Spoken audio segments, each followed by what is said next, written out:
Puji Tuhan, kita bisa ketemu lagi di tempat ini.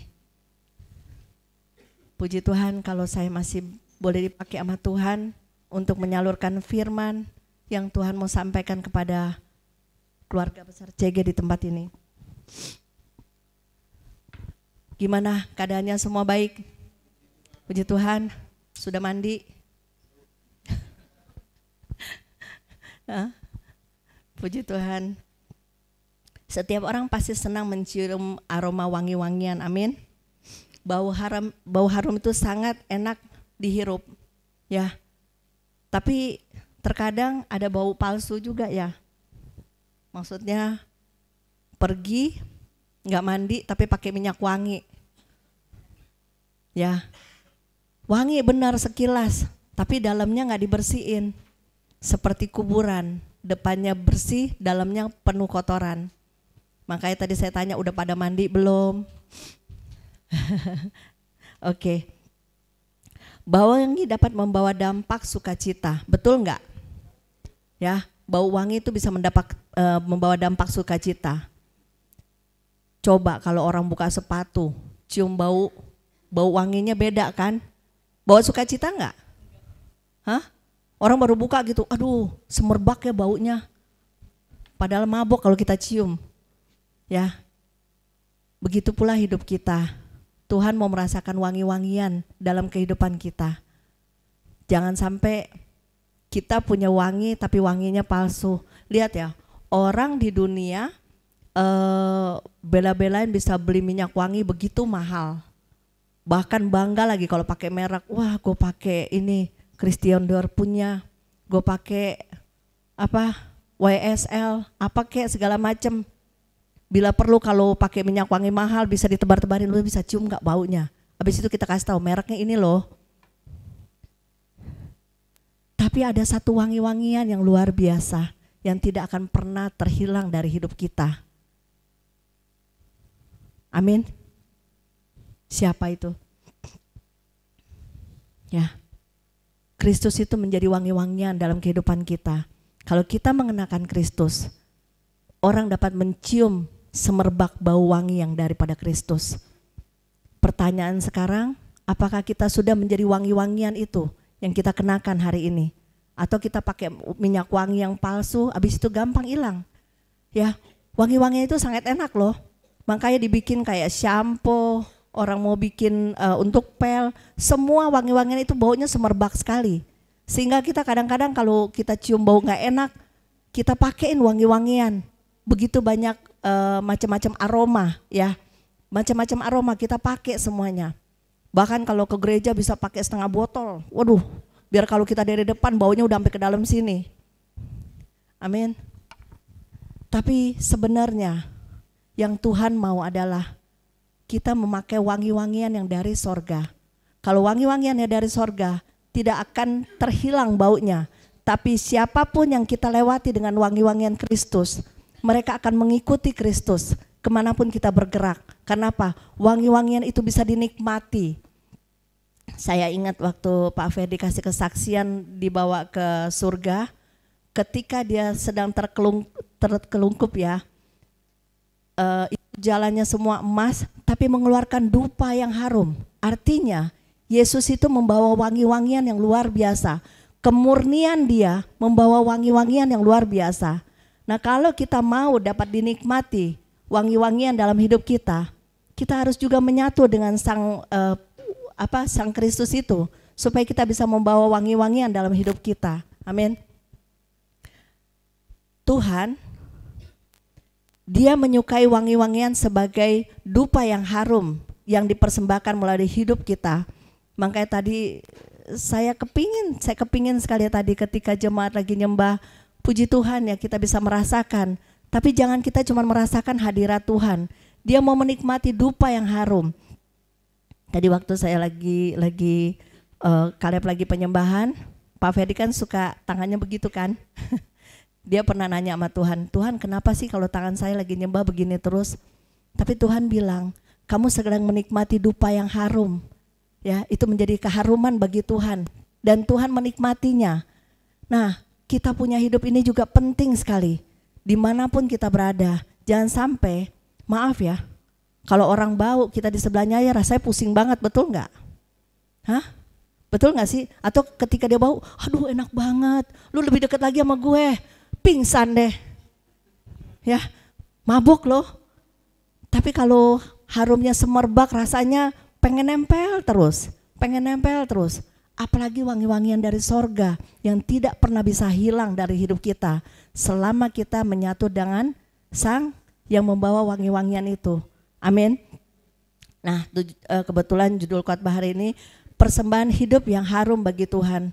Saya menyadari, saya pun dalam titik proses, pingin sekali supaya Tuhan bisa nikmati hidup saya. Tapi jujur, proses itu nggak gampang dan sangat menyakitkan. Tapi saya mau, saya nggak ngerti gimana caranya. Saya mau. Tapi saya belajar, kita semua belajar ya. Kita semua belajar gimana cara kita mempersembahkan yang baik bagi Tuhan. Kita akan bahas satu-satu.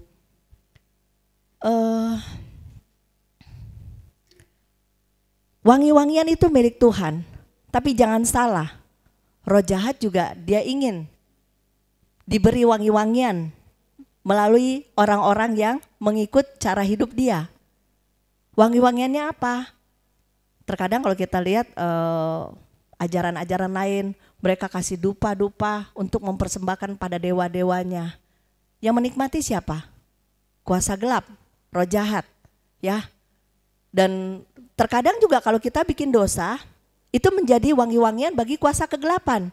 Jadi kalau kita lagi menikmati dosa, sebenarnya yang menghirup wangi-wangian itu hanya kuasa kegelapan, karena dia bilang ini wangi-wangianku. Semua yang berbau busuk, semua yang tidak enak dicium, itu semua dari kuasa kegelapan. Dan dia mau seperti Tuhan, makanya kalau Tuhan punya dupa yang harum, dia punya dupa berbeda. Dia juga mau menyayangi Tuhan. Lucifer itu pengen ikut seperti Tuhan.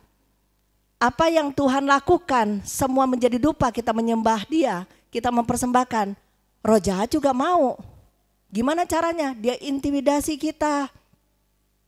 Dia bikin kita sampai kita terpuruk, dan itulah menjadi dupa yang harum bagi kuasa gelap, bukan bagi Tuhan.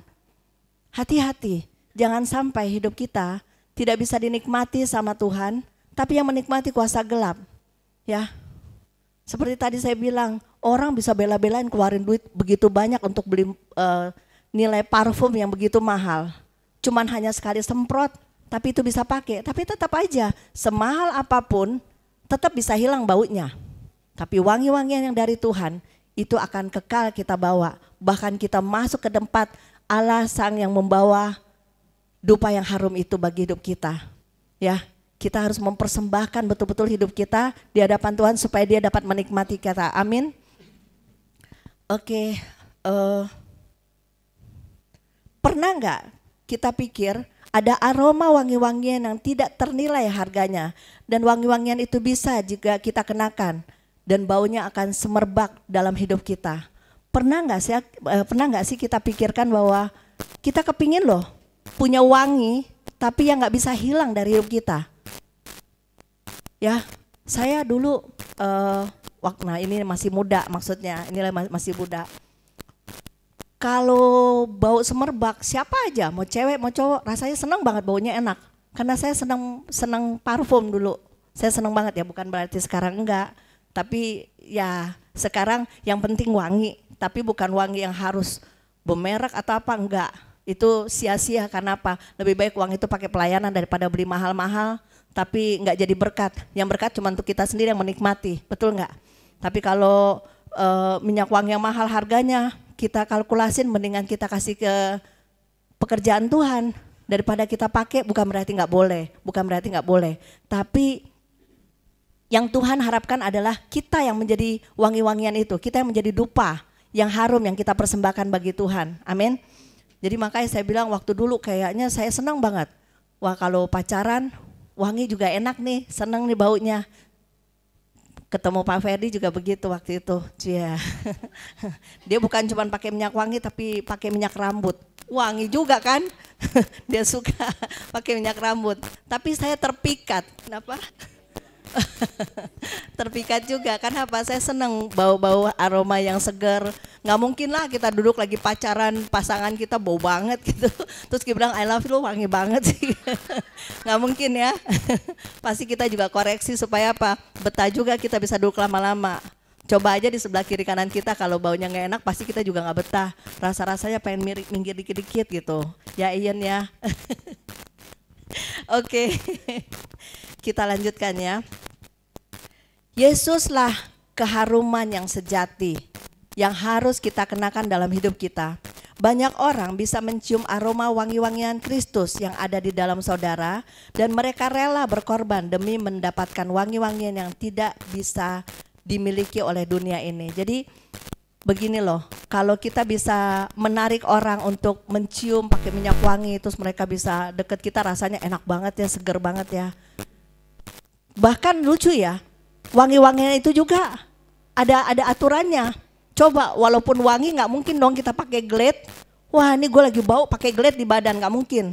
Atau pakai karbol gitu ya, mandi biar wangi.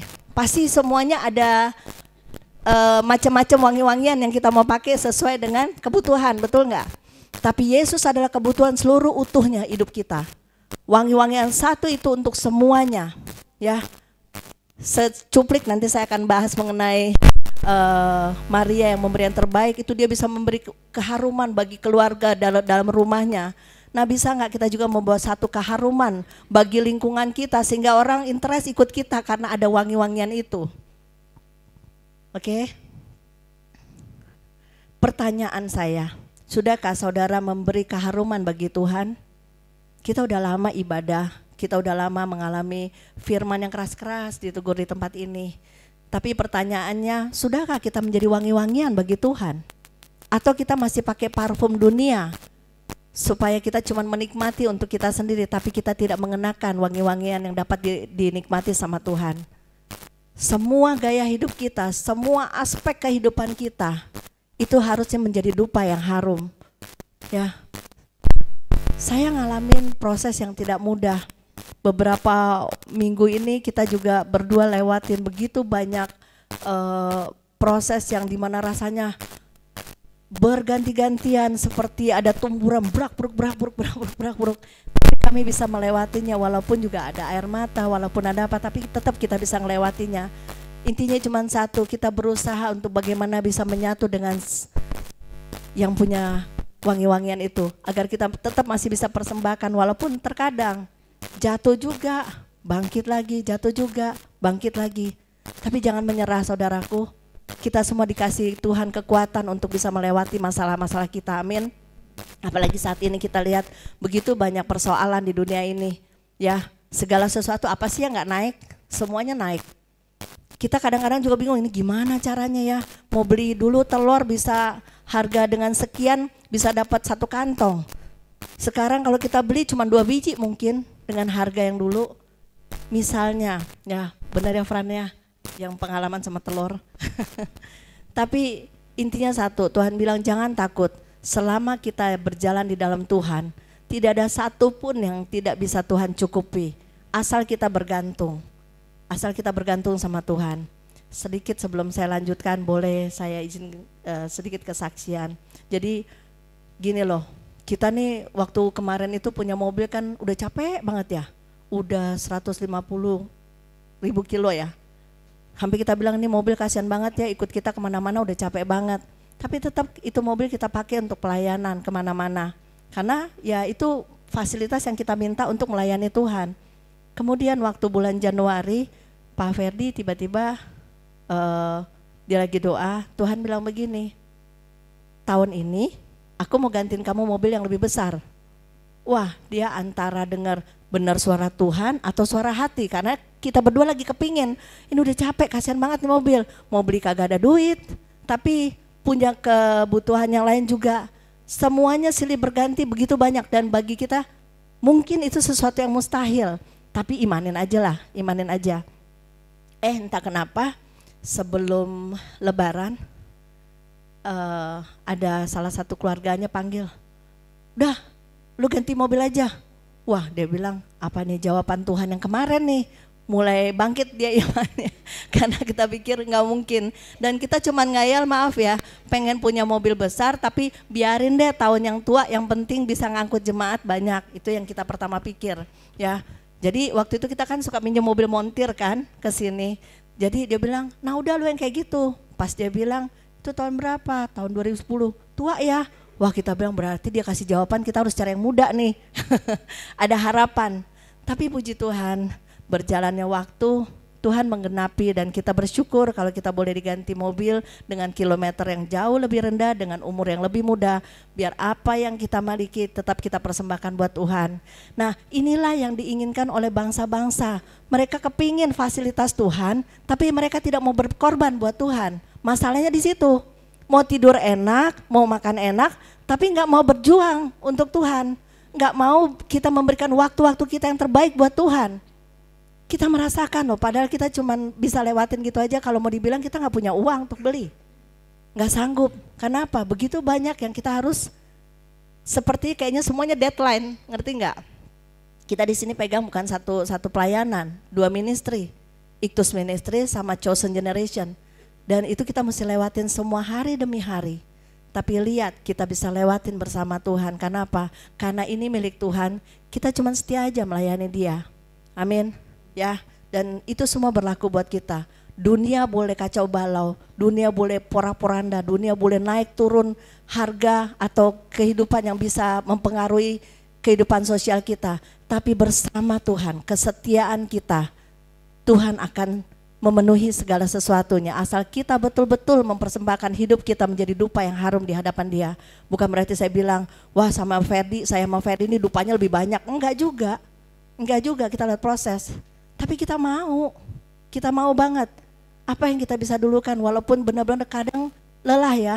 Mau berangkat, aduh baru pulang, malam baru pulang, besok pagi udah mesti berangkat lagi. Baru pulang lagi, besok pagi mesti berangkat lagi. Tapi itulah kehidupan. Ya, tapi berapa banyak dalam satu hari hidup kita persembahkan bagi Tuhan. Bukan berarti yang kerja tidak bisa mempersembahkan buat Tuhan, bisa. Dimanapun kita berada bisa.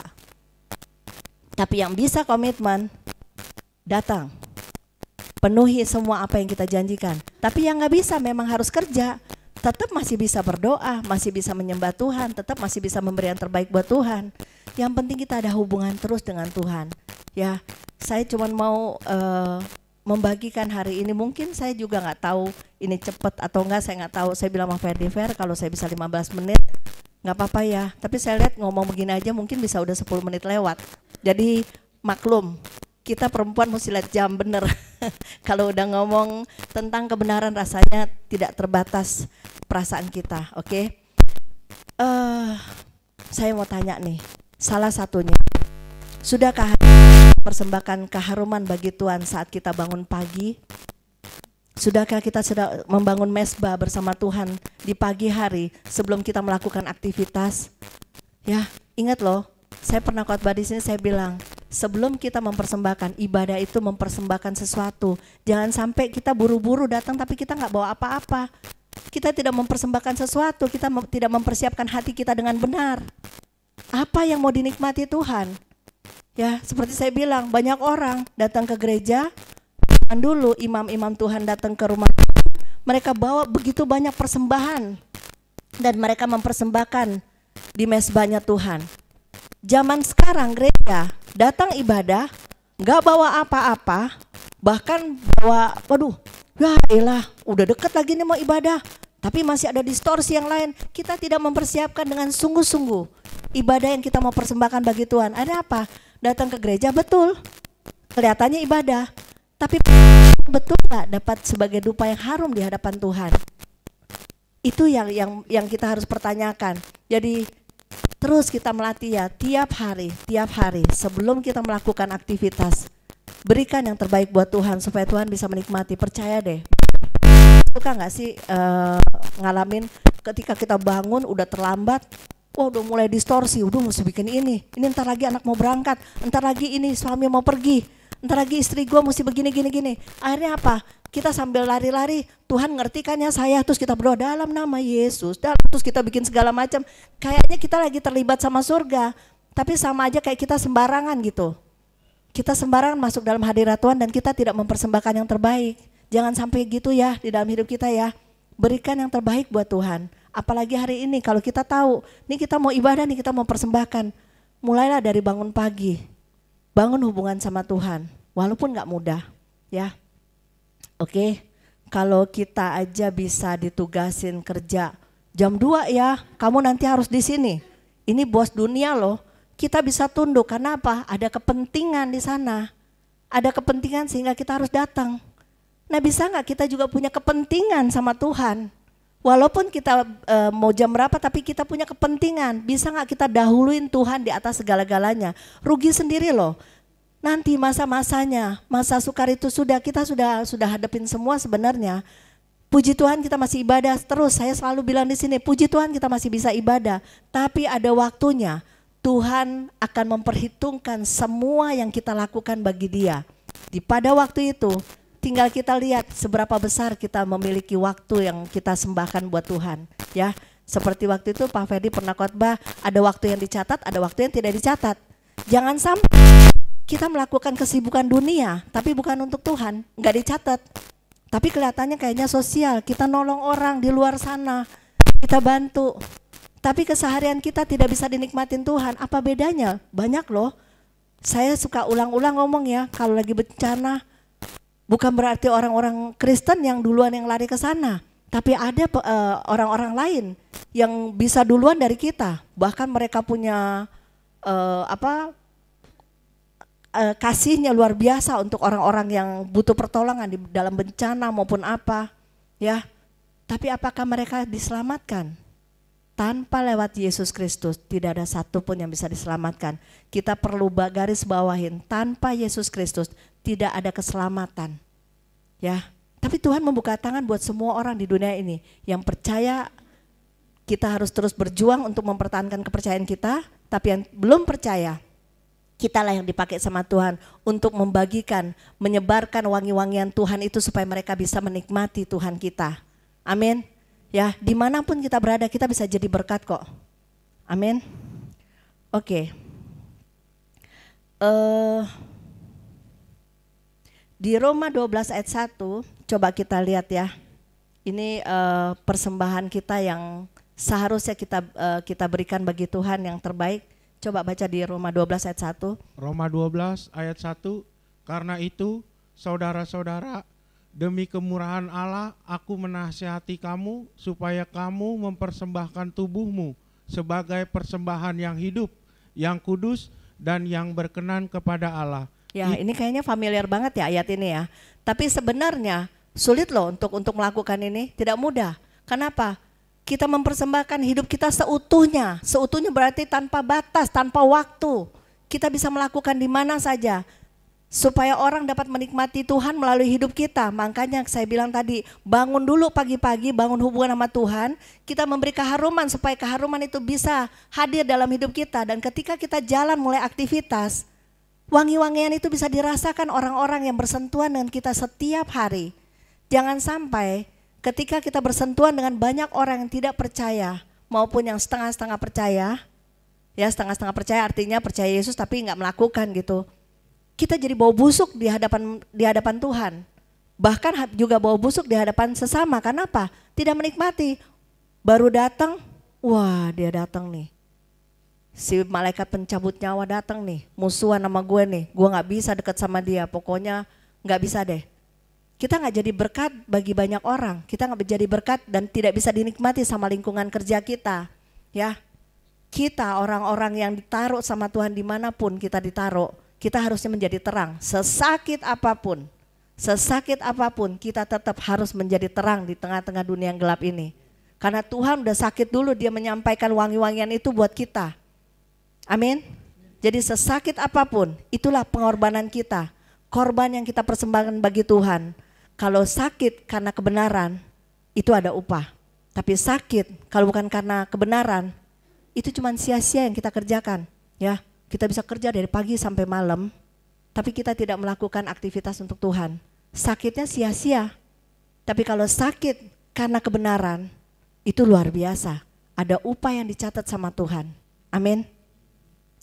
Di dalam perjanjian lama, aroma persembahan bakaran digambarkan sebagai bau yang menyenangkan hati Tuhan. Coba kita lihat di Kejadian 8 ayat 20. Kejadian 8 ayat 20. Lalu Nuh mendirikan mezbah bagi Tuhan dari segala binatang yang tidak haram dan dari segala burung yang tidak haram diambilnyalah beberapa ekor. Lalu ia mempersembahkan korban bakaran di atas mezbah itu. Dia tidak mempersembahkan persembahan yang cacat ya, yang asal-asalan, tapi semua dia kasih yang terbaik bagi Tuhan. Begitupun hidup kita. Kita nggak boleh mempersembahkan asal-asalan bagi Tuhan. Ya, supaya itu menjadi wangi-wangian bagi Tuhan. Coba dilanjut ayat 21.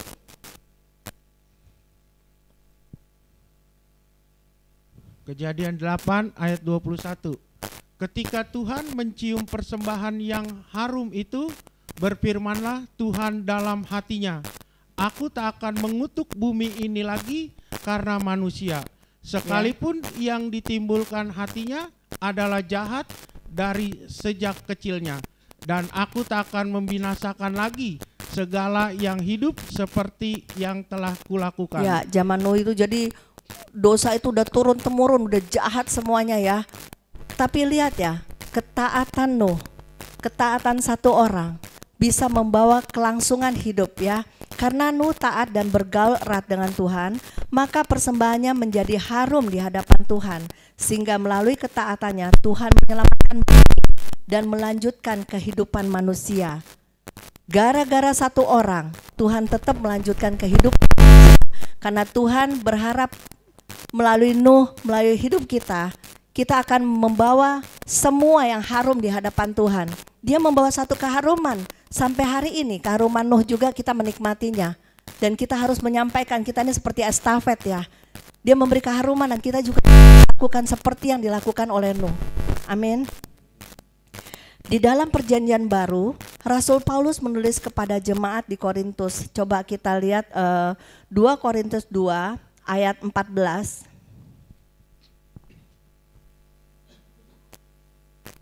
2 Korintus 2 ayat 14. Tetapi syukur bagi Allah yang dalam Kristus selalu membawa kami di jalan kemenangannya. Stop dulu. Ya, kita bersyukur Tuhan selalu membawa kita ke dalam jalan kemenangannya. Karena apa? Ada misi, ada visi, ada misi yang dilakukan Paulus walaupun dia lewat begitu banyak rintangan, tapi karena Tuhan yang berserta dengan dia dan dia jalan di jalurnya Tuhan. Bayangin aja, ada satu kemenangan bersama Tuhan. Terus lanjut. Dengan perantara kami, ia menyebarkan keharuman mengenakan pengenalan akan dia di mana-mana. Ya, lihat, dia menyebarkan keharuman, dia memberitakan Injil ke banyak orang, ke seluruh dunia. Dia memberitakan pengabaran Injil. Bahkan sampai hari ini kita menerima keharuman itu melalui pelayanan Paulus. Ya, Paulus menceritakan bagaimana dia memberitakan Injil di berbagai tempat. Dia membawa keharuman Kristus agar banyak orang mengalami kemenangan di dalam Yesus. Harusnya hidup kita seperti itu, membawa satu keharuman di hadapan Tuhan, membawa kemenangan jiwa-jiwa yang terhilang. Di kiri kanan kita, dimanapun kita ditugaskan, kita membawa keharuman itu supaya orang tanpa perkataan, dia bisa mencium aroma bau dari sorgawi itu. Karena Kristus ada di dalam kita. Tanpa perkataan sebenarnya kita bisa menangkan orang lain. Nah, banyak orang ketika dia nginjil tapi dianya sendiri tidak membawa wangi-wangian dalam hidupnya. Bahkan baunya busuk juga. Tapi dia bisa nuntut orang untuk berubah. Lu harus begini, lu harus begitu. Jelas firman Tuhan bilang, kalau kamu mau orang lain lakukan bagimu, lakukan terlebih dahulu. Kalau kita mau orang lain bertobat, bertobatlah mulai dari kita dulu. Jangan menuntut orang lain. Tidak mudah. Kenapa dibilang kita dulu? Berlaku lagi firman Tuhan bilang, satu orang bertobat, seluruh seisi rumah diselamatkan. Ya, jadi nggak ada pilihan. Kalau kita mau orang berubah, jangan pernah nuntut orang lain untuk berubah. Berubahlah melalui kita tanpa perkataan. Karena apa? Orang kalau bertobat bukan karena usaha kita. Orang berubah bukan karena kita.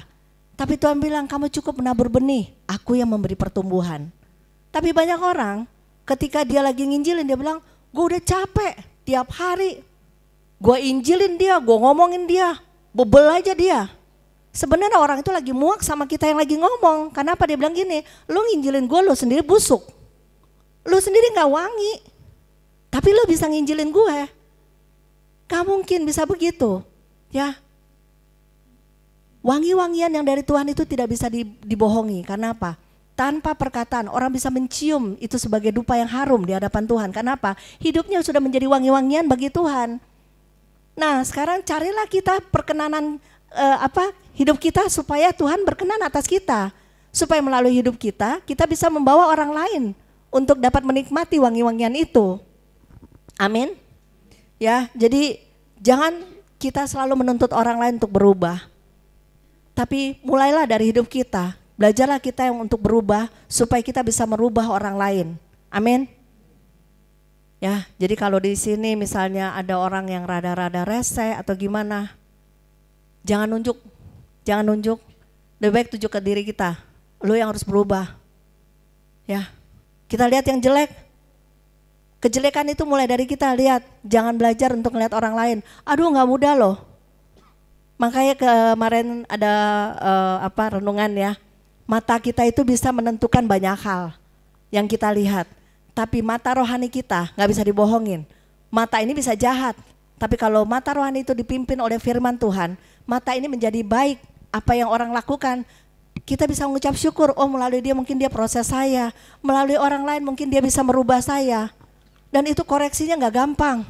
Kita berhadapan dengan firman itu firman yang kudus. Yang mematikan setiap daging kita, sakitnya luar biasa. Tapi harus nggak ada pilihan. Kenapa? Kalau kita mau membawa wangi-wangian itu dalam hidup kita pun harus berkorban. Walaupun ada air mata, tidak mudah, tapi harus mau. Kan Tuhan nggak bilang bisa atau enggak. Tuhan kasih pilihannya mau atau enggak, betul nggak Pak Ferdi? Ya. Jadi kita nggak dikasih pilihan. Mau atau tidak, kita tetap harus melaksanakan tugas kerajaan surga. Karena kita telah dipilih sejak dalam kandungan. Bukan kebetulan, tapi Tuhan sudah memilih dan kita harus melaksanakannya. Karena ketika kita keluar celot dari orang tua, ya Tuhan bilang, aku sudah memberi kamu tugas. Karena kita keluar di dunia ini bukan sekedar kita keluar-keluar begitu aja, kita dilahirkan, tapi kita punya tugas. Kita punya panggilan sebagai ambasador kerajaan sorga. Dan kita harus wajib memberitakan kebenaran itu dimanapun kita berada. Amin. Oke, lanjutkan ayat 15. 2 Korintus 2 ayat 15. Sebab bagi Allah kami adalah bau yang harum dari Kristus di tengah-tengah mereka. Lihat ya, bagi Allah kami membawa harum, ya, bau harum. Lihat pelayanan Paulus. Dimanapun dia berada, dia membawa bau harum, dia membawa berita surgawi yang luar biasa. Tapi dia pun tidak bercacat, tidak bercela. Walaupun dia ketika dia menabur itu, baik atau tidak, orang yang menerima atau tidak. Tapi dia coba membawa harum-haruman itu, dia bagikan ke seluruh dunia. Coba lanjutkan. Yang diselamatkan dan di antara mereka yang binasa. Ya, saya tekanin ulang lagi ya. Sebab bagi Allah kami adalah bau yang harum dari Kristus di tengah-tengah mereka yang diselamatkan dan di antara mereka yang binasa. Artinya ayat ini menjelaskan baik orang percaya maupun orang yang tidak percaya memiliki bau yang harum yang berasal dari Kristus. Kenapa bilang orang yang tidak percaya memiliki bau harum? Karena udah ada keharuman Tuhan ditabur. Masalahnya dia mau respon atau tidak. Cuman resikonya pasti ada. Keharuman Tuhan sudah disebarkan. Jangan bilang, aduh Tuhan waktu masuk neraka. Saya nggak tahu Tuhan, nggak ada yang pernah kasih tahu saya. Tapi Paulus sudah menjabarkan. Paulus masuk ke seluruh wilayah untuk memberitakan keharuman Tuhan. Ya, dan semua orang terima. Ada di situ mendengar. Tapi terima tidaknya mendengarkan penginjilan dari Paulus itu ada yang menerima, ada yang menolak. Oke? Karena keharuman itu telah diterima setiap orang yang pernah mendengar Injil yang diberitakan. Tetapi permasalahannya, baik percaya atau tidak percaya, keharuman itu telah tercium baunya. Tidak yang terima yang diterima seseorang, apakah keharuman itu diterima dan percaya, atau telah menerimanya tetapi tidak percaya atau mengabaikannya? Keharuman udah ada ya, betul nggak? Ketika saya menginjili media, saya udah kasih keharuman nggak buat dia? Hah? Sudah dong. Kenapa? Saya bicara keharuman itu keharuman firman. Firman itu hidup loh. Kita memberitakan. Tapi sekarang dia mau menikmati respon keharuman itu atau tidak, itu urusan dia. Tapi lihat, ada perbedaannya. Ada dua hal yang membedakan bagi orang percaya maupun orang yang tidak percaya atas keharuman Kristus yang mereka miliki. Perhatikan baik-baik. Bagi orang percaya, membawa keselamatan dan memberi kehidupan dari kematian. Itu bedanya. Orang percaya menerima keharuman itu menjadi keselamatan dan membawa kehidupan bagi kematian. Amin. Tapi keharuman Kristus bagi orang yang tidak percaya membawa kematian dan mematikan. Serem gak? Mematikan kenapa? Karena udah ada wangi-wangian tapi dia tidak ambil. Dia tidak menyatu dengan wangi-wangian itu. Sehingga apa? Tanpa kekudusan kamu tidak akan bisa masuk kerajaan sorga. Tuhan itu wangi, Tuhan itu kudus, Tuhan itu sempurna. Kamu tidak bisa berhadapan dengan Tuhan dengan cacat celah. Kita nggak bisa berhadapan dengan Tuhan dengan pakaian yang kotor. Ya, coba lihat di Ibrani 12 ayat 14. Waduh, Ardi. Ibrani 12 Ibrani ayat 12 ayat 14. Berusahalah hidup damai dengan semua dan kejarlah kekudusan, sebab tanpa kekudusan tidak seorang pun akan melihat Tuhan. Tuhan udah menyebarkan wangi-wangian, tapi tanpa kekudusan kita tidak bisa bersentuhan dengan Tuhan. Kejarlah kekudusan itu, berdamailah dengan semua orang. Ya, apapun yang menjadi dosa ikatan dalam hidup kita, lepasin supaya wangi-wangian itu bisa dirasakan Tuhan melalui hidup kita. Jangan sampai kita melayani, tetap melayani, kita jalan, tetap jalan, tapi dosa jalan terus. Ikatan itu kita bawa kemana-mana. Akhirnya apa? Persembahanmu jadi busuk, yang tadi dibilang asal-asalan. Persembahanmu jadi busuk. Kira-kira kalau busuk itu bisa dinikmatin gak sih? Hah? Gak bisa ya? Tidak ada satu orang pun dapat menghampiri keharuman Tuhan jika hidup memiliki keharuman Kristus. Amin. Ada satu pun, sekali lagi saya bilang, tidak ada satu orang pun dapat menghampiri keharuman Tuhan jika hidupnya tidak memiliki keharuman Kristus. Harus memiliki keharuman Kristus. Keharuman Kristus merupakan kemurnian ilahi, kudus, tanpa cacat dan tanpa celah.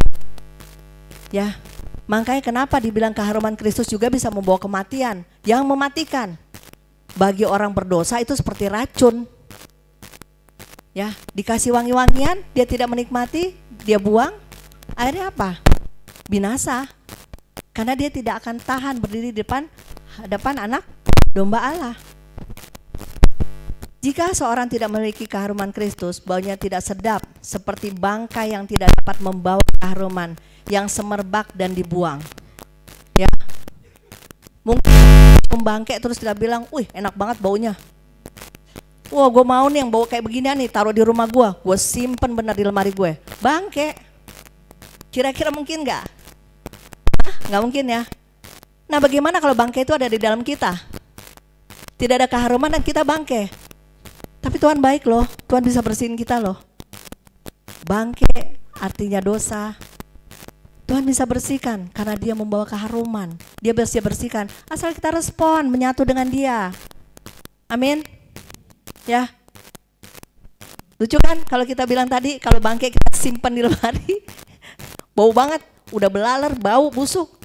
Semua orang bisa cium juga loh, benar nggak? Lihat kalau kita lihat di TV ya, jenazah udah sekian lama terkunci di rumah, kan ada kan peristiwa itu ya, jenazah itu keciumnya bisa sampai ke tetangga, baunya nggak enak banget.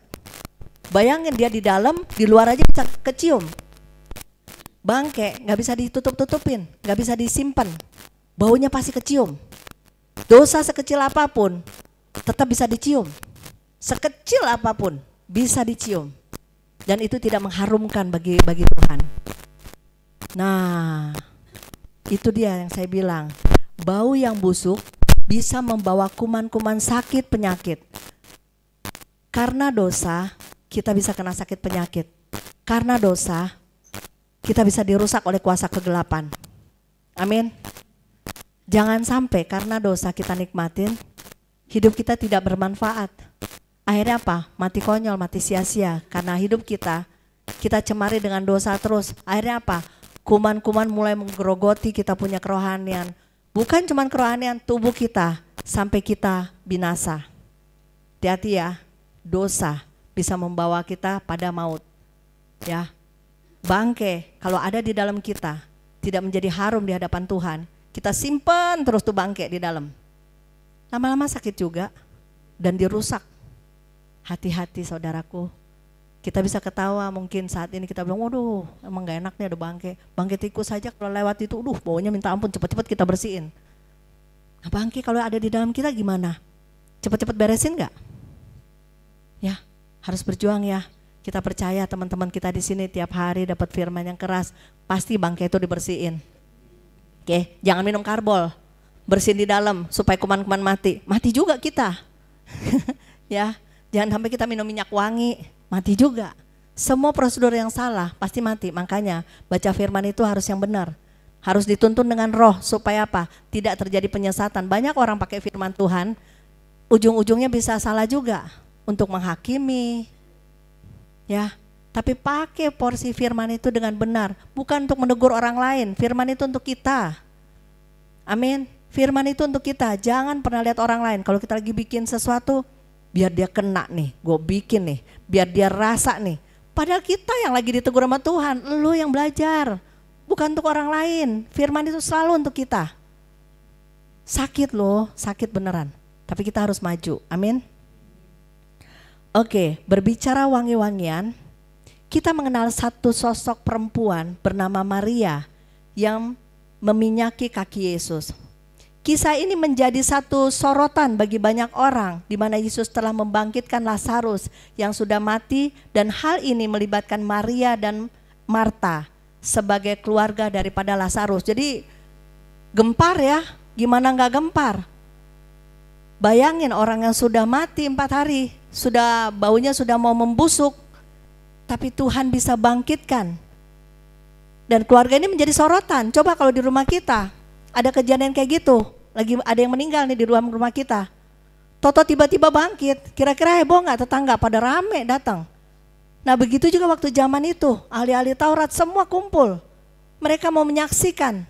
Tapi apakah mereka mempermuliakan Tuhan ketika mereka menyaksikan? Apakah mereka bertobat?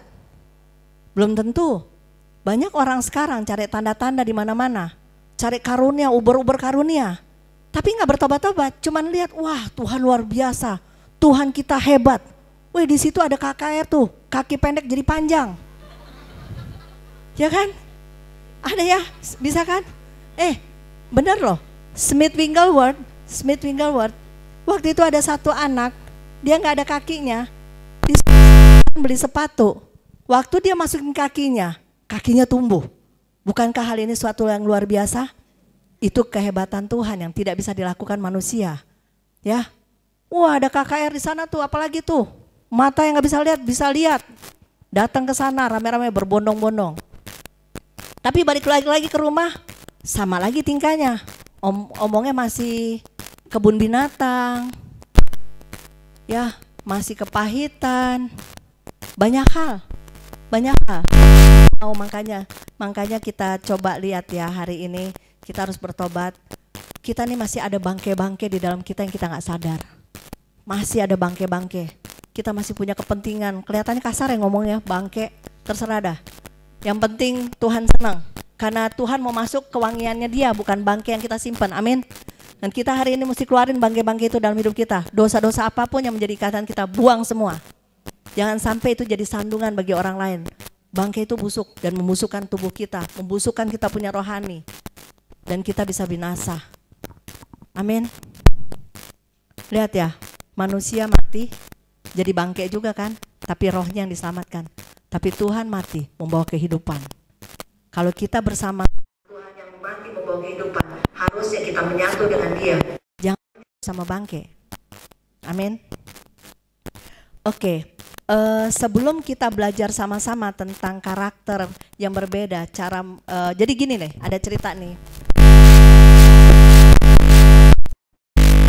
Dua kakak beradik ini, si Marta sama Maria, sanggup menyembuhkan. Satu yang mungkin sebagai nabi, ada yang punya hubungan intim, segalanya, dan respon yang ini dapat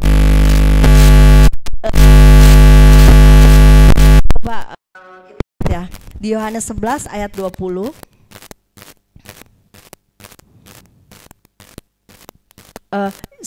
Yohanes 11 ayat 20 sampai 21, nggak apa-apa, 20 dulu.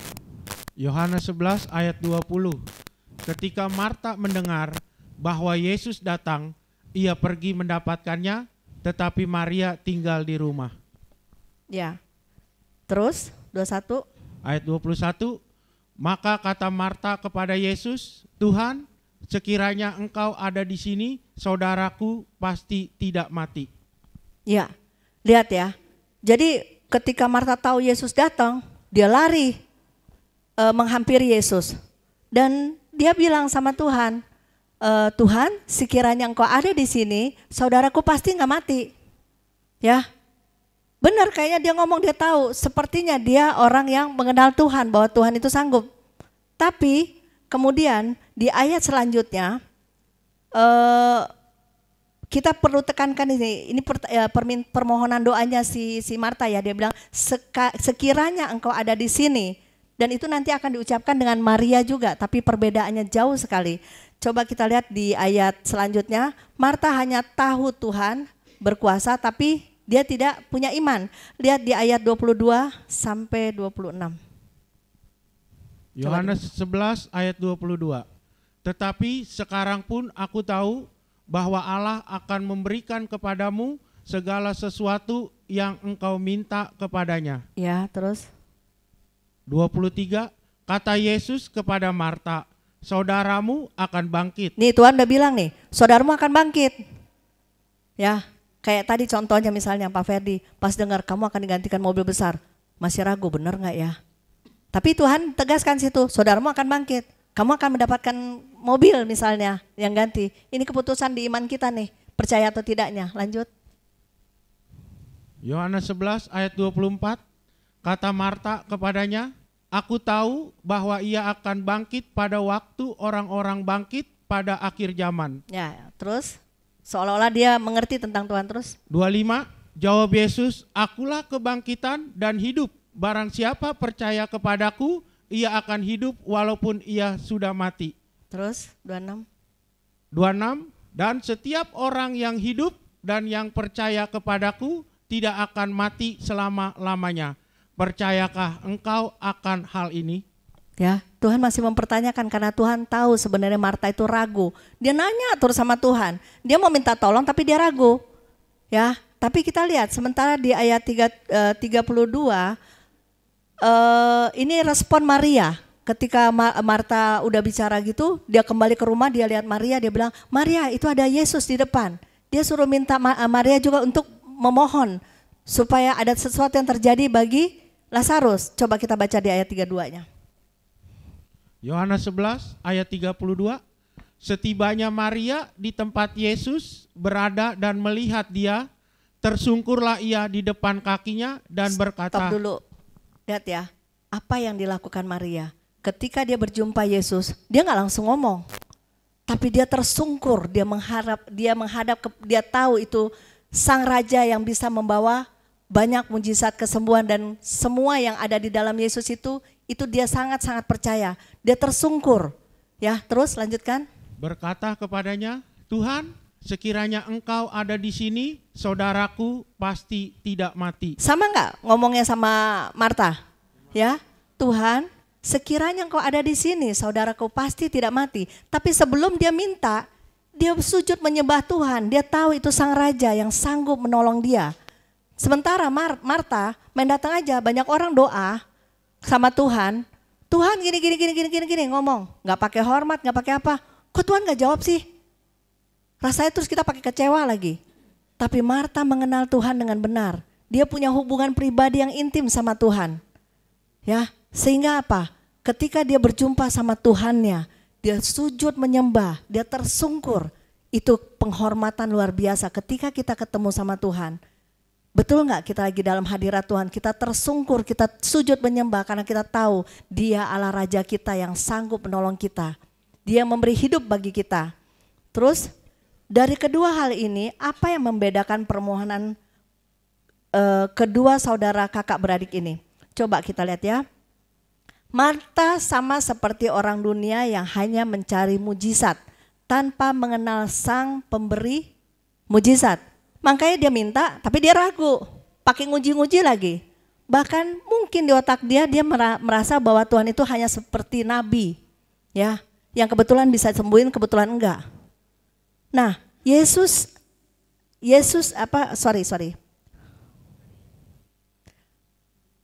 Alhasil apa yang diminta tidak disertai dengan iman percaya sehingga dia tidak menerima jawaban langsung dari Tuhan apa yang dimintanya. Waktu Marta minta langsung dijawab nggak sama Tuhan? Hah? Ada yang pernah baca tentang kisah ini nggak sih? Kayaknya ragu-ragu semuanya. Karena kalau kita baca Alkitab keseluruhannya pasti kita tahu nih jawabannya. Karena di Alkitab juga ada. Langsung terima nggak? Ya, enggak ya? Oke. Nah, berbeda dengan Maria, dia percaya dan memiliki hubungan intim dengan Tuhan. Ketika Maria melihat Yesus, dia tersungkur dan berkata yang sama seperti yang diucapkan Marta. Coba lihat di Yohanes 11 ayat 32. Ulang lagi, coba lihat. Yohanes 11 ayat 32. Setibanya Maria di tempat Yesus berada dan melihat dia, tersungkurlah ia di depan kaki dan berkata kepadanya, sekiranya engkau ada di sini, saudaraku pasti tidak mati. Lihat ya, ketika dia mau minta sesuatu, dia menyembah Tuhan dulu. Banyak orang minta sesuatu, tapi asal-asalan datang ke Tuhan. Tuhan, kok Tuhan gak jawab sih? Marta ketemu Tuhan langsung jebret aja dia ngomong. Tapi Maria, dia tersungkur. Dan dia mulai dengan berkata-kata kepada Tuhan, memohon. Apa hasilnya kita lihat ya. Di ayat 33 coba lihat. Yohanes 11 ayat 33. Ketika Yesus melihat Maria menangis dan juga orang-orang yang sama-sama dia, maka maskulah hatinya. Lihat ya, Tuhan gundah gulana loh waktu dia lihat permohonannya Maria. Kenapa Marta dia gak punya perasaan kayak gitu? Sementara Maria, dia bisa seperti kayak gundah gulana, rasa kayak tersentuh hatinya yang mendalam atas setiap perkataan Maria. Padahal sama loh. Marta juga mengucapkan yang sama. Tetapi kenapa berbeda dengan Maria? Lanjutin. Ia sangat terharu dan berkata. Ya, lanjutkan. Yohanes 11 ayat 34. Di manakah dia kamu baringkan? Jawab mereka, Tuhan, marilah dan lihatlah. Lihat ya, tanpa basa-basi Tuhan langsung bilang, Maria di mana? Tapi tadi waktu Marta minta, kenapa Tuhan gak langsung jawab seperti Maria? Ya, ketika Marta melakukan persembahan yang terbaik buat Tuhan, dia memohon dalam penghormatan, Tuhan langsung jawab loh, di mana? Dibaringkan, langsung dia cari Lazarus. Tapi beda sama Marta. Ya, jadi kita juga harus belajar. Ketika kita ada permohonan sesuatu, jangan asal-asalan mempersembahkan kepada Tuhan. Doamu gak didengar. Tapi kalau kita mau minta sesuatu sama Tuhan, belajarlah menghormati Dia. Persiapkan waktu, beri yang terbaik supaya Tuhan bisa dengar. Kita bisa loh, Tuhan tuh punya hati yang halus yang tidak bisa kita bilangkan ya. Kasih Tuhan itu luar biasa. Tapi dia bisa tersentuh cuman dengan perlakuannya si Maria aja, dia bisa tersentuh mendalam loh. Padahal permintaan yang sama. Dan Tuhan itu juga punya perasaan. Ya, jangan kita anggap dia sebagai kita punya maaf ya. Apa yang kita butuhkan Tuhan mesti jawab, bukan. Tapi kita menghargai dia sebagai Tuhan yang kita sangat sayangi. Ya, supaya dia bisa tersentuh bahwa dia tahu ini sebagai anak, oh dia lagi minta, kasihan. Lihat dah, maskul hatinya ya, tadi dibilang ya. Oke. Apa yang terjadi di ayat 34 tadi sudah ya, bahwa Tuhan langsung bertindak menjawab permohonan Maria. Di ayat 39 coba kita lihat sekali lagi tentang Marta. Yohanes 11 ayat 39. Kata Yesus, angkat batu itu. Marta, saudara orang yang meninggal itu, berkata kepadanya, Tuhan, ia sudah berbau sebab sudah 4 hari Lihat ia ya, mati. Tuhan cuma bilang angkat batu itu. Harusnya dia nggak usah ragu lagi, kalau Tuhan suruh angkat, artinya dia akan melihat sesuatu. Tuhan cuma mau bilang sama kita semua, angkat selubung di matamu supaya engkau bisa lihat bahwa Tuhan sanggup melakukan itu. Marta mulai meragukan, Tuhan udah matahari nih bau, udah mati 4 hari. Dia yang minta, dia yang ragu lagi. Nah, banyak dari kita seperti itu. Kita minta sama Tuhan, belum dijawab kita udah nyelesain sendiri. Ah udahlah, Tuhan gak bisa. Gue cari cara jalan lain. Oke. Terus Marta membuktikan keraguan imannya akan kebesaran Tuhan karena tidak percaya. Coba kita baca di ayat 40. Jawab Yesus, bukankah sudah kukatakan kepadamu? Tuhan tekanin lagi sama Marta. Terus? Jikalau engkau percaya. Jika engkau percaya, artinya dia gak percaya dong. Betul gak? Terus? Engkau akan melihat kemuliaan Allah. Jika engkau percaya, engkau akan melihat kemuliaan Allah. Kan Tuhan cuma perintahin, geser batunya. Masih lagi komplain Marta. Tapi dia udah bau. Tuhan tekanin lagi, jika engkau percaya, engkau akan melihat kemuliaan Tuhan. Berani enggak sesuatu yang kita belum lihat di balik masalah kita, bahwa Tuhan sudah menyiapkan satu kemuliaan yang besar bagi hidup kita. Ya. Di balik batu itu berbicara kematian rohani. Makanya Tuhan bilang geser, karena Tuhan mau bersentuhan supaya kita enggak mati rohaninya. Tapi banyak juga kita yang dipakai sama Tuhan menghalangi juga orang-orang untuk Tuhan bisa menjamah. Ya. Nah, makanya kita harus menjadi wangi-wangian. Oke. Yesus tahu bahwa Marta masih tidak percaya akan kuasanya. Terus saja Marta nggak lihat mujizat apapun. Nah, ini ikutin terus ya kisah Maria. Mulai dari jumpa Yesus sampai di kuburan juga dia masih ragu sama Yesus. Nanti sampai di rumahnya juga banyak hal yang dia bikin yang nggak sesuai sama keinginan Tuhan. Ini banyak yang kita lihat di dalam pelayanan. Banyak kesibukan bikin begini begitu, tapi tidak pada tujuan yang utama yang Tuhan mau. Coba banyak orang memiliki sikap seperti Marta. Berdoa pada Tuhan dan mohon pertolongan Tuhan, tetapi tidak disertai iman percaya. Hasilnya apa? Doanya tidak dijawab karena tidak memiliki hubungan seperti Maria. Ini udah jelas ya, kelihatan ya. Maria mengenal Tuhan dengan benar. Karena Maria memiliki hubungan intim dengan Tuhan, makanya dia nggak usah banyak ngomong, dia nggak nanya-nanya sama Tuhan, tapi dia percaya dia langsung antar Tuhan. Ya, bisa aja Maria kan kalau dia ragu sama Tuhan, tapi Tuhan, dia nggak pernah ada bilang tapi, makanya nggak catat, dia langsung antar ke depan kubur. Yang ragu Marta lagi. Kehadiran Yesus ke Betania dijamu oleh Marta dan keluarga. Jadi singkat cerita, mereka melihat kebesaran Tuhan di mana Lazarus dibangkitkan, ya. Dan ketika mendengar Tuhan datang ke Betania, ini keluarga mereka mau menjamu Tuhan. Coba sebelumnya kita baca, Ardi siapin kerongkongan karena 1-8. Coba Yohanes 12. Yohanes 12 ayat 1-8 kita baca dulu supaya kita ngerti ceritanya ya. Ayo silakan. Yohanes 12 ayat 1.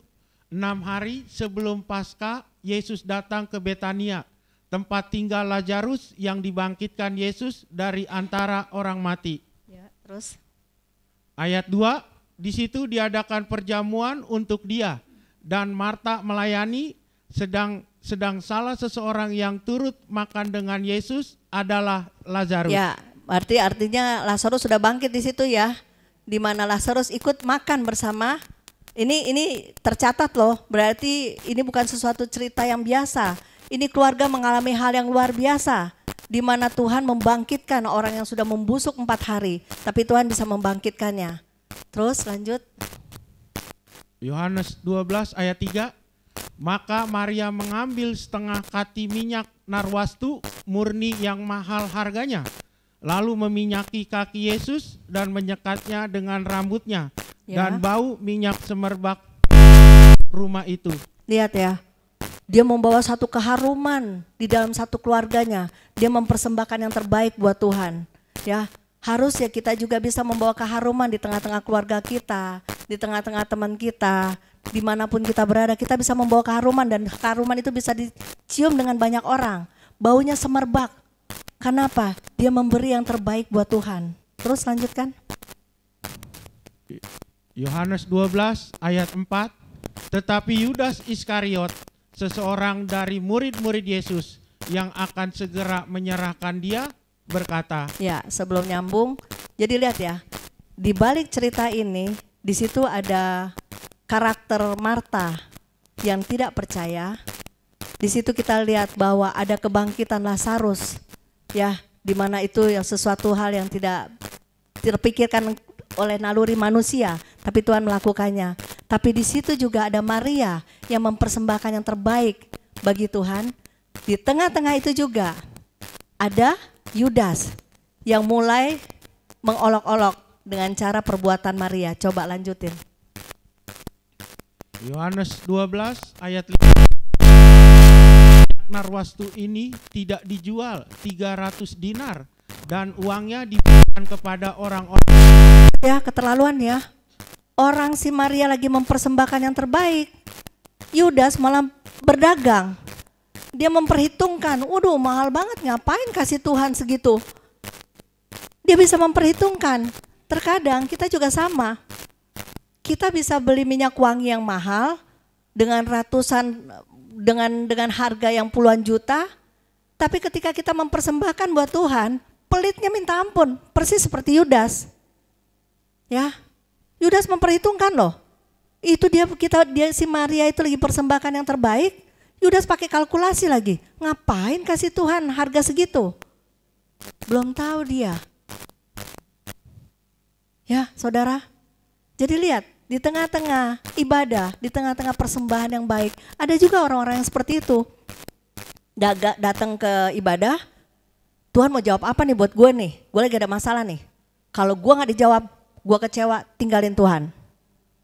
Betul gak? Banyak begitu kan? Ya. Kalau gue gak didapat jawaban dari Tuhan, ya udah, gue cari Tuhan lain yang bisa jawab gue punya keperluan. Ilah-ilah lain. Saya tidak mau bilang Tuhan. Tuhan saya cuma sebut Tuhan Yesus. Tuhan kita cuma satu yang kita sembah. Dia Raja yang hidup. Ya, amin. Oke, terus lanjut. Yohanes 12 ayat 6. Hal itu dikatakannya bukan karena ia memperhatikan nasib orang-orang miskin. Tuh, lihat nih. Ini kan jelas ya. Yudas ngomong gitu juga, kenapa gak dikasih ke orang-orang miskin? Tapi licik sebenarnya dia. Dia bukan karena untuk orang miskin. Coba lanjut. Melainkan karena ia adalah seorang dia pencuri. Seorang pencuri. Dia pencuri. Nah, kita datang ke rumah Tuhan, kita mohon ini, mohon itu. Kita datang bukan mempersembahkan, tapi kita mengambil. Kita sama seperti Yudas, pencuri. Kita datang untuk memenuhi kebutuhan kita. Ya, harusnya kita mempersembahkan buat Tuhan. Tapi di dalam tengah ibadah kita datang, minta jawaban doa. Kita mencuri kemuliaan Tuhan. Di tengah-tengah harus persembahan, kok kita jadi minta, Tuhan jawab ya, gue punya ya. Harusnya kalau kita ibadah, tidak ada kepentingan sedikit yang harus kita minta di tengah-tengah ibadah itu. Harusnya kalau kita datang, kita cukup mempersembahkan yang terbaik buat Tuhan. Nah, tapi kebanyakan orang terbalik, datang ibadah, kok gue udah ke gereja, gue udah bikin ini, gue bikin itu. Lihat ya, banyak gak orang yang ngomong gitu, gue udah kasih buat Tuhan, begitu, kok Tuhan gak jawab? Dia mulai hitung-hitungan kayak Yudas. Dia bikin perhitungan, kita sudah mencuri loh di rumah Tuhan. Amin. Terus? Ia sering mengambil uang yang disimpan dalam kas yang dipegangnya. Nah, bendara yang gak setia. Dia pegang kas, dia curi lagi. Ya, hati-hati ya. Kita semua harus hati-hati. Terus? Yohanes 12 ayat 7, maka kata Yesus, biarlah dia melakukan hal ini mengingat hari penguburanku. Dia kasih yang terbaik sebelum ada penguburan, di mana Yesus mati di kayu salib. Itu memang rencana Tuhan, makanya dia menghalangi supaya itu jangan sampai tidak terjadi. Karena itu terakhir di mana Tuhan akan disalibkan. Makanya Maria kasih yang terbaik, dia tahu Tuhannya, Tuhan pakai dia karena dia bisa dipercaya. Ya, dia masuk dalam planning perjalanan program Tuhan untuk masuk dalam penyelamatan. Maria tercatat dan namanya harum sampai hari ini. Lanjut.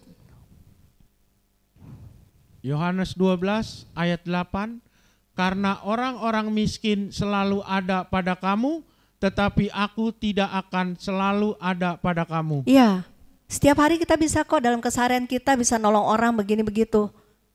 Ya, jangan sampai kita nanti gini nih, pas kita lagi ada tugas pelayanan, sorry nih Pak Gem, aku lagi ada itu bagi-bagiin makanan buat orang miskin. Ya, ini sama persis sebenarnya. Kita punya tanggung jawab ada, duluin Tuhan. Tuhan punya rencana atas kita. Sisanya baru kita kalau mau bikin. Karena tiap hari orang miskin ada. Bisa di tengah-tengah kita, di mana aja kita bisa kasih. Kenapa mesti momen itu? Terus pakai foto-foto. Wah, dia salaman, kasih beras. Masuk Instagram. Ini dari pelayanan kami masuk ke dalam sini. Biar kita menjadi contoh buat pekerjaan Tuhan. Dia aja lagi tinggalin pekerjaan Tuhan. Terus foto-foto lagi masuk Instagram. Jangan sampai kita mencuri kemuliaan Tuhan. Kita ambil momen di tempat yang salah. Amin. Ya, jadi di dalam keluarga ini, Lazarus, Marta dan Maria menjadi fokus pembicaraan karena ia melakukan tindakan yang membuat seluruh rumah menjadi harum. Satu orang bertobat, lihat, seluruh isi rumah diselamatkan. Maria membawa keharuman bagi satu keluarga sampai Lazarus pun bisa dibangkitkan karena iman dia. Ya, bukan Marta. Marta kelihatannya baik. Benar? Tetapi di tengah suasana harum tersebut timbul suasana dagang yang datang dari Yudas Iskariot, murid Yesus, yang langsung mengkalkulasi harga minyak narwastu murni senilai 300 dinar. Ya, kalau 300 dinar saya nggak tahu, tapi saya baca di situ kurang lebih 14 jutaan. Dan mengajukan lebih baik dijual dan uangnya diberikan kepada orang-orang miskin. Namun Yesus menegaskan agar membiarkan Maria melakukan hal itu untuk mengingat hari penguburannya.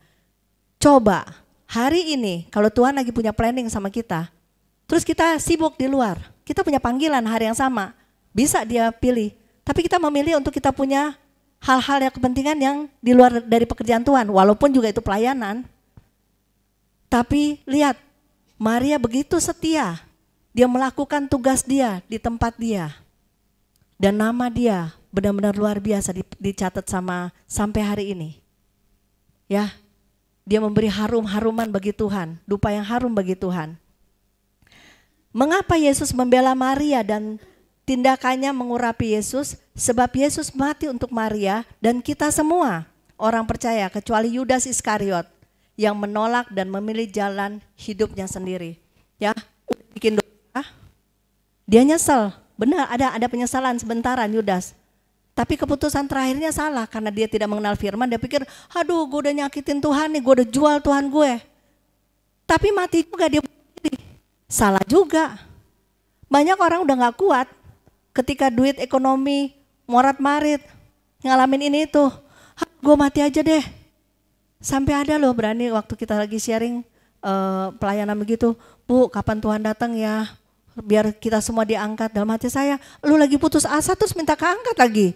Yang terangkat kan itu cuma mempelai Kristus, udah gak taat, gak setia, mau kabur lagi dari dunia, terus mau tinggal enak-enak di surga.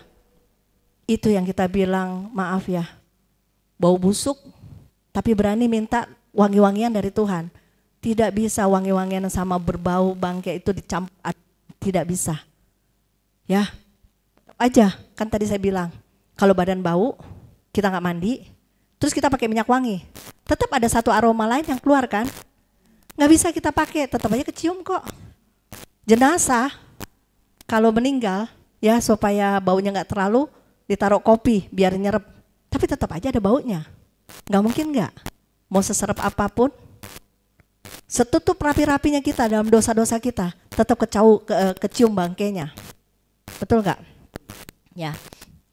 Mengapa Yesus membela Maria? Dan tindakannya mengurapi Yesus, sebab Yesus mati untuk Maria dan kita semua. Ya, sekali lagi saya tekankan. Sosok Yudas banyak kita temukan di gereja. Mengikut Yesus tapi untuk mencari keuntungan diri sendiri. Rela menjual Yesus demi kesenangan sementara. Karena wanita meninggalkan Yesus. Kadang banyak kan orang pacaran kan. Biarin dah gue pacaran sama yang di seberang. Ntar gue nginjilin dia. Sekarang pertanyaannya, kamu sendiri kuat gak di dalam Tuhan? Bagaimana mau nginjilin, setia sama Tuhan juga enggak. Di dalamnya masih bawa bangke, masih bawa-bawa. Terus mau bawa orang, mau bawa ke sesuatu yang keharuman yang tidak bisa ternilai. Mungkin enggak?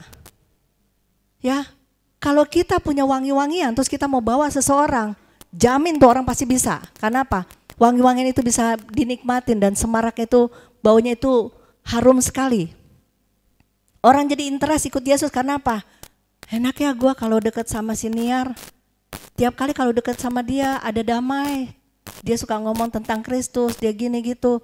Enak ya gue bisa deket sama Maya. Ya kalau gue lagi deket sama dia bisa memberitakan firman. Gue dari perasaan gue yang gak enak bisa jadi kayak bebannya ringan.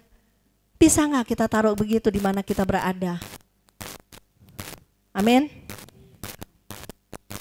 Ya, banyak juga orang doanya nggak dijawab, akhirnya pindah agama. Biarin, kalau Tuhan nggak bisa kasih gue, banyak Tuhan di luar sana. Wah, kesannya ngeri ya, tapi ngeri loh orang-orang yang ngomong begini. Sadar tidak? Seperti Esau, dia menjual kacang, semangkuk kacang untuk kenikmatan sesaat. Tapi dia kehilangan sesuatu kesulungan yang dia terima dari Tuhan. Banyak orang-orang Kristen yang membuang Tuhan demi uang. Kita lihat banyaknya artis-artis meninggalkan Yesus. Entar lagi toto dia cerai dari yang satunya karena pasangannya Kristen, balik lagi. Ketemu lagi yang seberang, balik lagi. Waduh. Ya, kita nggak boleh begitu ya. Jangan sampai kita anak-anak muda kalau cari pasangan, jangan coba-coba untuk cari yang tidak seimbang. Karena apa? Baunya tidak sedap di hadapan Tuhan. Gelap terang itu tidak bisa satu. Ya, kita harus bertanggung jawab atas iman percaya kita. Amin. Jangan sembarangan ya. Ingat, pun walaupun dia seiman, juga kita harus uji. Betul nggak dia mencintai Tuhan? Kalau dia nggak mencintai Tuhan, jangan coba-coba mencintai dia. Ya. Ini pengalaman loh, pengalaman. Dulu kan ceritanya gini nih, saya kan dulu kan sok cakep nih ceritanya sok cakep. Terus dikit-dikit kalau berantem sama Ferdi, udah kita putus aja. Wah, namanya dia cinta sama kita kan, dia bilang, ya gimana caranya dia bangun terus hubungan supaya kita gak putus. Satu hari dia benar-benar lagi jatuh cinta sama Tuhan. Wah, ini Karen masih sombong lagi nih, sok cakep lagi. Udah kita putus aja. Apa yang dia bilang? Mungkin sekarang saya ngomong di depan dia. Dia bilang gini, gak apa-apa Karen, kamu putus, saya gak pacaran dulu. Tapi saya mau cari Tuhan. Saya bilang, daripada orang yang dapat, gua aja yang jaga. Gak mau rugi dong, kenapa? Dia cinta Tuhan. Kalau dia cinta Tuhan ya udah, berarti dia cinta saya. Tapi kalau dia cinta saya, dia gak cinta Tuhan. Saya mungkin gak dapat Ferdi yang kayak gini. Amin gak? Berbagi loh. Ya, berbagi pengalaman. Tapi ini fakta. Jadi ya itulah ketika saya ngalamin di proses sama Tuhan saya lewat. Tapi kita harus mendahulukan Tuhan. Makanya saya bilang, coba waktu sok cakep saya bilang putus. Toto ada yang nyangkut sama dia. Morat-marit saya juga dapatnya belum tentu dapat cowok yang dari Tuhan. Betul enggak? Ayah berdoa biar kita dapat yang terbaik. Yang sudah menikah, setialah dengan pasanganmu. Ya, setiap hari seperti orang pacaran. Lihat dong, kayak saya lihat Instagramnya Bu Yuli berdua sama Pak Edi naik motor ngebut-ngebutan. Wih, keren banget. Sampai saya bilang gini, lihat Bu Yuli sama Pak Edi romantis loh. Ya, tapi sesuatu yang indah, yang penting kita bisa berpelukan. Jarang kan orang sekarang boro-boro berpelukan, disentuh dikit, jijik. Ya, Tapi dia bisa berpelukan. Bu Yuli ini menjadi contoh buat kita loh. Ya, seorang ibu umur 76 tapi gairah luar biasa. Iya. Jadi anak-anak muda cari pasangan yang kayak Bu Yuli. Ya, kayak Ibu Wati udah dewasa boleh juga dideketin. Oke. Ya, jadi maaf ya Ibu Pendeta Wati. Oke. Ternyata keharuman yang dipersembahkan Maria akan terus diingat seperti yang dituliskan oleh Injil Matius dan Injil Markus. Lihat ya, Maria sampai tercatat sampai di Injil Matius Markus memperbincangkan tentang Maria yang luar biasa. Keharumannya itu tersebar ke seluruh dunia, bahkan sampai kita hari ini. Coba lihat di Matius 26 ayat 13. Bentar lagi ya, kayaknya saya tepat. Oke, Yudi. Matius 26 ayat 13.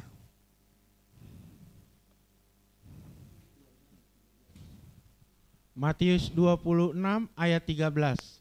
Aku berkata kepadamu, sesungguhnya di mana saja Injil ini diberitakan di seluruh dunia, apa yang dilakukannya ini akan disebut juga untuk mengingat dia. Di Markus 14 ayat 9.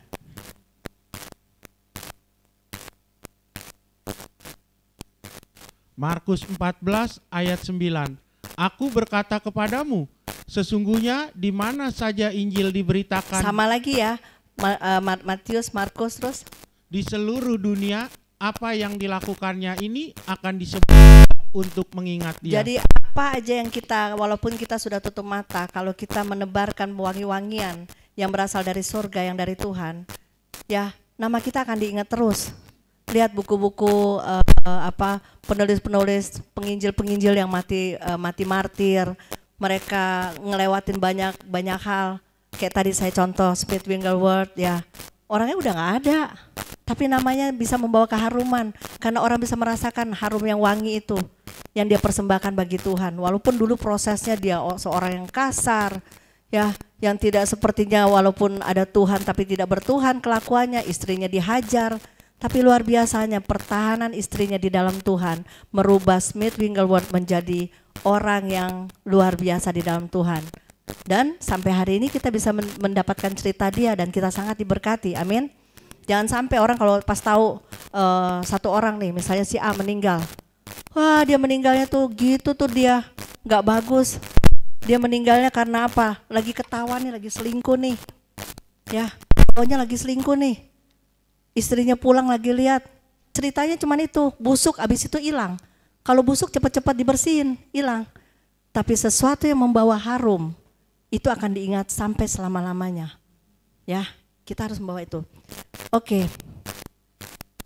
Ketika Yesus disambut Maria dengan penuh rasa hormat dan mendengar setiap perkataan yang diucapkannya. Coba kita lihat Lukas 10 ayat 39 sekali lagi. Ini dicatat lagi sama Lukas. Tadi di Yohanes ya, terus ini di Lukas coba. Lukas 10 ayat 39. Perempuan itu mempunyai seseorang saudara yang bernama Maria. Maria ini duduk dekat kaki Tuhan dan terus mendengarkan perkataannya. Ya, banyak orang datang beribadah ketika firman disampaikan, mereka tidak menghormati kehadiran Tuhan dan mengabaikan perkataannya. Ya, terkadang main HP lah, duduk, cekikikan, comal sini. Padahal ada raja loh yang lagi berdiri berbicara. Bukan saya. Saya satu anugerah kalau kita semua yang boleh melayani di sini, Tuhan pakai kita sampai hari ini. Tapi Tuhan itu karya Tuhan semua. Bisa nggak kita menghormati dia seperti Maria? Ya. Banyak orang seperti Marta, coba lihat di Lukas 10 ayat 40, sekali lagi kita ulang. Lukas 10 ayat 40. Sedang Marta sibuk sekali melayani. Ia mendekati Yesus dan berkata, Tuhan, tidaklah engkau peduli bahwa saudaraku membiarkan aku melayani seorang diri. Suruhlah dia membantu aku. Serem gak? Orang Tuhan lagi ada, Terus dia perintahin Tuhan, suruh ngelayanin dia, bantuin gue. Nah banyak orang melayani, ketika dia udah lihat nih, ini ada pekerjaan nih misalnya dia lihat nih, ada sesuatu yang dia harus kerjakan. Itu kenapa kok dia gak bikin sih? Sadar gak apa yang kita lihat sebenarnya Tuhan bilang, kamu bisa bikin gak? Jangan nuntut orang lain untuk bikin. Kadang kita sibuk ya, nih bagian dia nih, kok dia gak bikin sih? Kok dia gak angkat ini, kok gak dia bersihin ini, gak nyapu, gak ngepel? Padahal apa yang kita lihat, bisa gak kita yang melakukannya? Itu kita ambil bagian. Sebenarnya kalau kita lihat, Tuhan lagi gerakin hati kita. Bikin dong. Kamu kan melakukannya buat aku. Tapi banyak orang menuntut di tengah pelayanan. Dia gak bikin ini nih, ini tugas dia nih. Dia gak bikin ini nih. Ya.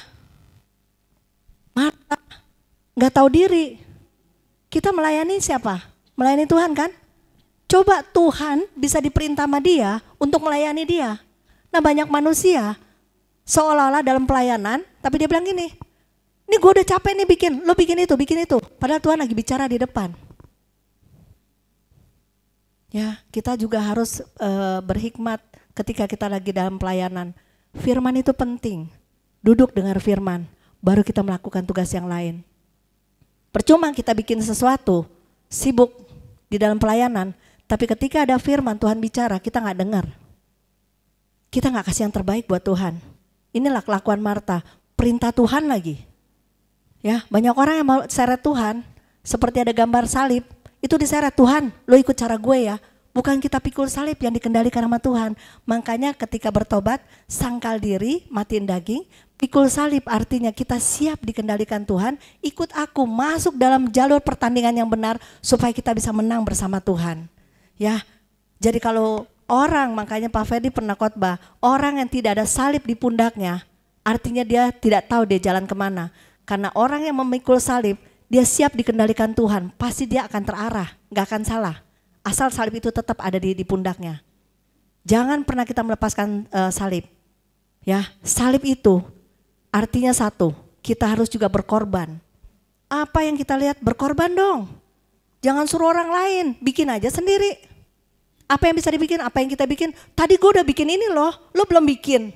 Tadi gue udah bikin ini loh. Terus seluruh dunia akhirnya apa? Ketika kita bilang tadi gue udah bikin ini loh, hilang loh upahnya. Kan udah dipuji. Bisa gak kita tersembunyi, kita melakukan sesuatu tanpa dilihat orang. Tapi menyukakan Tuhan, cuman Tuhan yang bisa menikmati dan melihat. Perkara kecil apapun. Amin. Orang seperti ini sebenarnya orang yang bekerja di ladang Tuhan tanpa mengerti kehendak Tuhan, alhasil pekerjaannya semua sia-sia. Jadi jangan sampai ya kita sia-sia, kita datang ibadah. Ketika ada ibadah firman ditabur, ngacir, ngilang. Padahal ibadah itu Tuhan, untuk Tuhan. Ya kita ngundang Tuhan, habis itu kita ngacir. Maria dibela Yesus ketika Marta bersungut-sungut. Kenapa? Semuanya itu rencana Tuhan harus digenapi. Makanya Tuhan menghalangi untuk orang mengganggu Maria. Karena Maria sedang melakukan sesuatu yang berkaitan dengan kematiannya. Dan ini sebentar lagi ya, udah mau habis kok. Saat Yudas Iskariot menjual Yesus seharga 30 perak, melihat gurunya dijatuhi hukuman mati, menyesalah. Lalu ia mengembalikan uang tersebut kepada imam-imam, kepala dan tua-tua sambil mengaku bahwa ia berdosa telah menyerahkan darah orang yang tidak bersalah. Itu ada di Matius 27, nanti baca sendiri ayat 3-4. Terbukti bahwa uang tidak menyelesaikan semuanya. Lihat, Yudas dapat uang tapi akhirnya dia menyesal. Ya, dia menyalibkan Tuhan yang begitu baik buat dia. Tapi keputusan yang salah ketika dia melakukan itu, penyelesaiannya dia bunuh diri. Tetap masuk neraka. Coba waktu itu dia gak bunuh diri. Dia mulai menggiring Tuhan lagi, dia mulai berubah. Ya, makanya teman-teman kalau ada masalah jangan putus asa. Jangan cepat-cepat mau mati. Ya, tapi bertahan, itulah pengorbanan. Lewati semua nih, hadapi masalah dan jadi pemenang, bukan pecundang. Amin. Yang terakhir, pemberitaan Injil harus disertai gaya hidup kita. Tanpa disertai perbuatan, maka harum kita seperti minyak wangi yang sebentar dapat tercium, aromanya kemudian hilang. Untuk itu, biar keharuman Yesus dapat dirasakan banyak orang melalui hidup kita. Amin. Sehingga wangi-wangian melalui perbuatan kita menjadi dupa yang harum di hadapan Tuhan. Jadi saudaraku, pesan saya sebelum saya menutup khotbah ini, kita harus menjadi dupa yang harum di hadapan Tuhan. Beri wangi-wangian buat Tuhan. Apa yang kita lakukan di sini semua untuk semata untuk menyenangkan hati Tuhan. Sebentar kita juga akan persiapan masuk dalam doa sepakat.